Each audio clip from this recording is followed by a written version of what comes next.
These are some things I did in high school with strict parents. None of my friends had strict parents at the time, so I literally was just alone in that boat.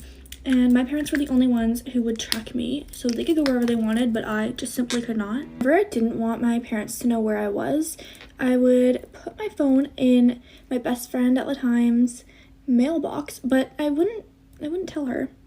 And I don't think she knows about it to this day. This was usually when I wanted to hang out with a boy, because I wasn't allowed a boyfriend until I was 16, and I think I was like 15 at the time, but when I started doing this. So this one time, this guy that I was friends with was like, do you want to have a sleepover? Being the absolute idiot I was, I'm like, yeah, sure. Thinking he's gonna like have me at his place. No. He's like, I have a tent and we can set it up in the woods and then we can just sleep there. Of course, I'm like, okay, like good idea. It was in fact not a good idea. We chose to go to the park near my friend's house so I could put my phone in her mailbox. So I get my mom to drop me off at this park and I'm like, yeah, I'm meeting so-and-so. Like, she's just at the park, you can just drop me here and you can leave. And I told her I was just gonna sleep over at her house. So my friend does not know that I left my phone in her mailbox. I like ran down there, put it in there. You know, someone could check the mail and just find it. So I show up to the park and he's like, by the way, I couldn't find the tent, so all I have is a hammock. Like, we can sleep in the hammock overnight. What? When I tell you, this hammock was tiny. He sets it up between the two trees.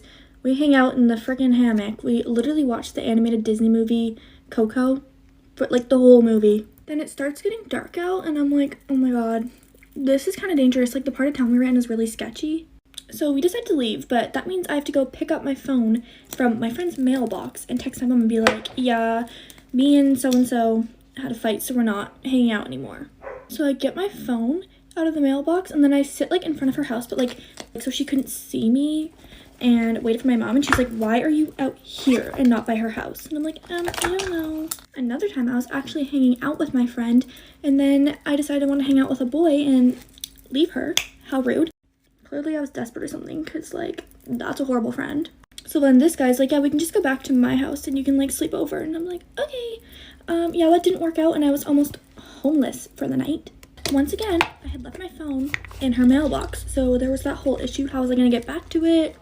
So I ended up staying at my friend's house last minute. Like, luckily she answered the phone. Then in the next morning, her dad drove me down there with her to go get my phone from my friend's house. I feel like this friend of mine does not know that I did this. Like, I don't remember telling her that, so this is like really embarrassing. I don't know why I did that. Like, I am sorry.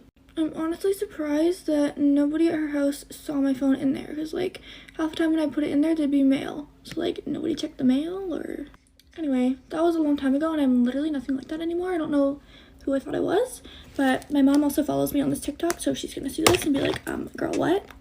Guys, get ready with me while I tell you about the time I literally got kidnapped in Mexico.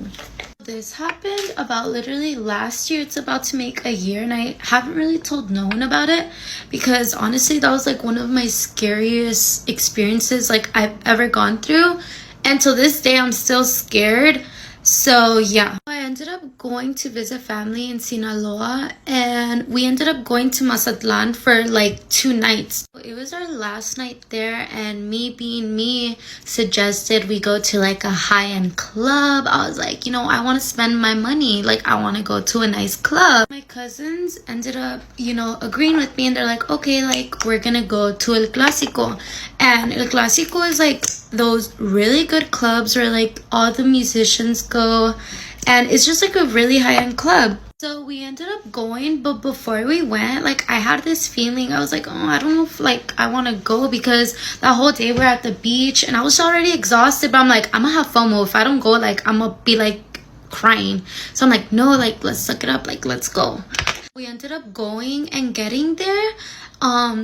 My uncle got off to see how much the fee was to get in. I think the fee was like 2,000 pesos, and my uncle was like, oh, they're just switching it up because they know we're not from here. So my uncle was like, you know, let's make a U-turn and let's call other places to see how much the entrance fee is, and if it's like a little bit more expensive, we're just gonna stay here. Right when we were doing the U-turn, I noticed the parking lot was full of Beamers, Range Rovers, Mercedes. So I was like, no, we have to get in here. Like, this club is gonna be good. you know? So we still made that U-turn and we parked on the other side of the street. And right when we parked, we noticed these police literally come behind us and they started ringing their siren. The police started inspecting our car because they're like, you know, this car isn't from here. You don't have like this license plate. But we actually did. Before we got to the place, we actually ended up switching that because we knew it was going to be a problem over there. So we had it.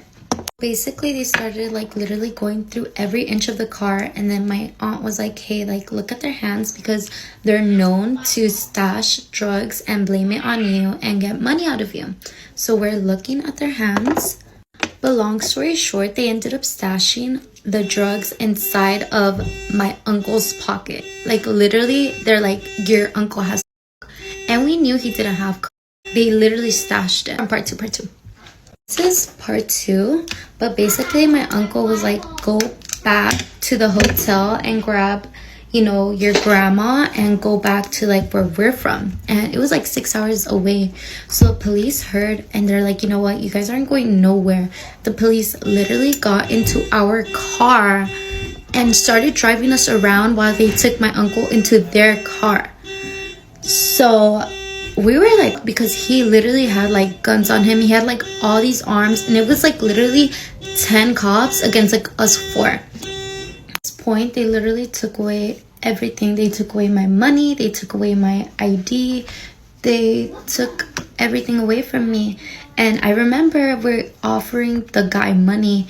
He's like, you know what, like I don't want money.